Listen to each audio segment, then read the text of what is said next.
Le comunità locali, proprio in virtù di questa assoluta novità, peculiarità del bid, del dossier di Milano Cortina, sono gli assoluti protagonisti. Possiamo dire che saranno le Olimpiadi del territorio e dei territori.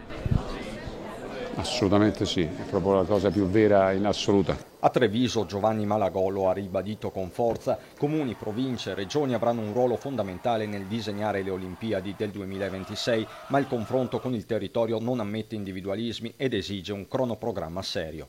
Non si devono fare personalismi, si devono evitare appunto forme di protagonismo, ognuno c'è la sua parte e poi per quanto sia è vero che la candidatura è l'83% di opere realizzate, però c'è comunque un cronoprogramma e quindi insomma c'è tempo, ma non è che c'è proprio in assoluto così tanto tempo da permetterci di perderlo. E da Treviso Malagò ha confermato che tra il 5 e il 6 novembre verrà anche scelto il super manager chiamato a gestire i giochi. Inevitabile poi un cenno alla questione del velodromo di Pessina, opera da 30 milioni di euro. Lo stop ai lavori dopo che la ditta incaricata ha portato i libri in tribunale incupisce lo stesso Malagò. E dobbiamo aspettare la pronuncia del tribunale, mi sembra evidente.